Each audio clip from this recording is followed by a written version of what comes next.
spin it back.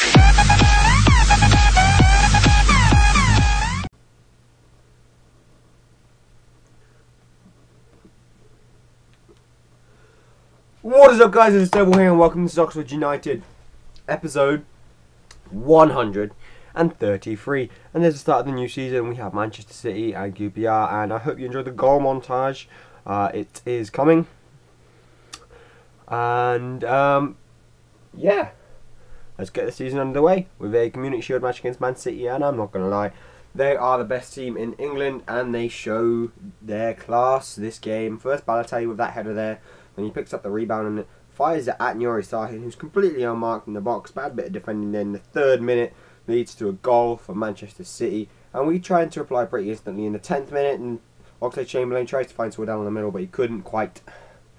And you'll notice that we actually aren't playing the best team that's possible, because I really do want to save it for the QPR match. I want to play a Tanasov and a mixture.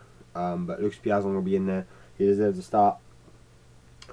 And yeah, Man City scored another goal a couple of minutes later. A bad bit of keeping this time from Luke Seven. He could have caught it, but he decided to parry it straight into James Milner again.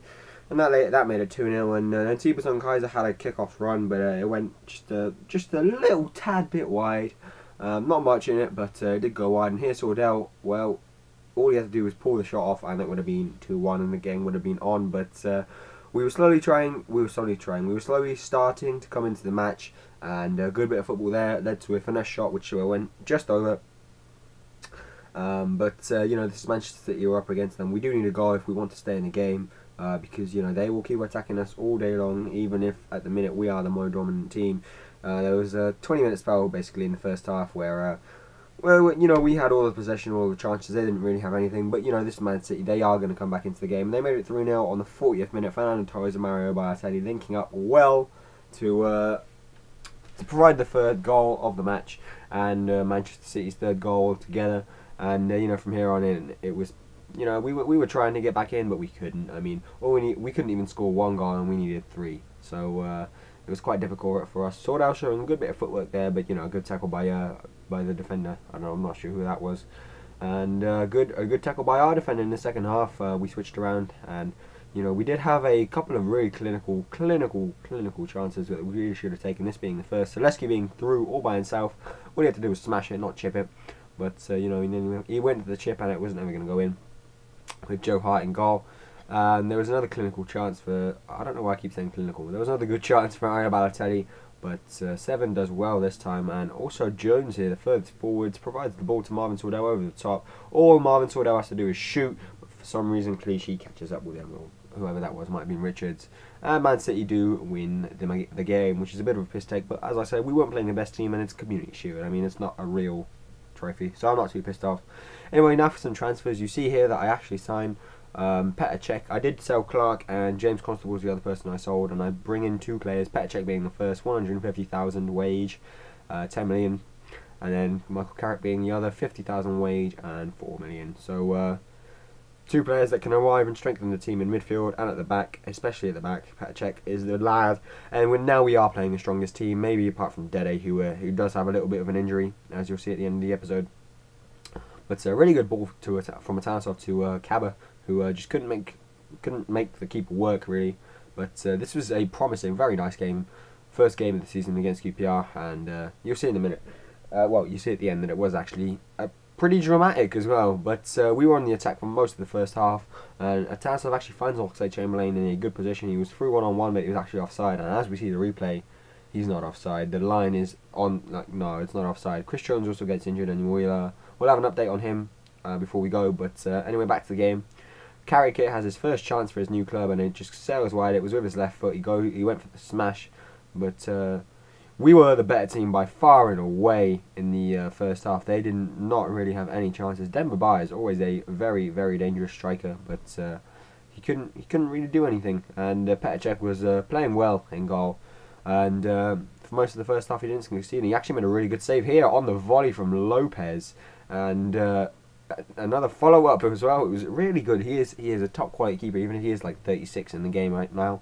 Another smash from the left foot goes wide, and at this point QPR come into the game really. Good run by whoever that was on the wing, and then he finds Lopez in the middle, right on the stroke of half time as well. A bit of a piss take. Made it 1-0 to QPR. We didn't have time in that half to reply, and QPR really should have got another goal there. Tarat, I think it was, taking the shot. It might have been someone else, but I don't know. It said Tarat on the bottom.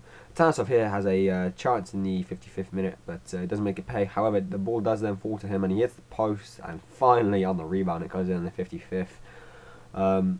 But yeah, 3 chances in a couple of minutes, and well, I don't want anyone else taking them apart from Tanasov. He is the man of the team, man of the moment, always there. Made it 1-1, got us back into the game, and then he hit the post moments later with a smash from his left foot.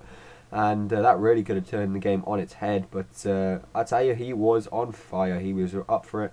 3 chances that you saw there. And he just kept creating. Oxlade-Chamberlain really should have done better on the volley there. But it's coming towards the end of the match now. And of all people, Lucas Piazon, who I substituted on for Tanasov due to fitness, grabs a goal. I think that was like his 3rd, 4th touch maybe. And a good ball to find him. And then a really good turn. And then I don't know what the keeper was doing, but he should be saving those all day long. Anyway, the match is now in our hands. 2-1 to us, and we are looking like the much better team at the minute. And well, we can only hope that well, QPR got a goal, as you saw there, and then it was an 83rd minute goal, but made it 2-2. And there was a late dramatic finish. Mr. F grabbing the 3rd goal in the 90th minute. I substituted him on for Oxlade-Chamberlain. It might have been, and a really good finish there from him, but. It was a dramatic first game, not going to lie at all. It was a nice, dramatic first game, one that we'd like to see. And in the end, you know, the final result was 3... sorry, getting my throat. 3-2 to Oxford United, which means that we can look at the league table and smile. Anyway, here's our injuries. Dede's out for 2 weeks, and Chris Jones, who you saw got injured in that game, is out for 4. And there's the league table. We are 2nd. So anyway, guys, thanks for watching this episode. I hope you enjoyed it, and I will see you next time. Goodbye.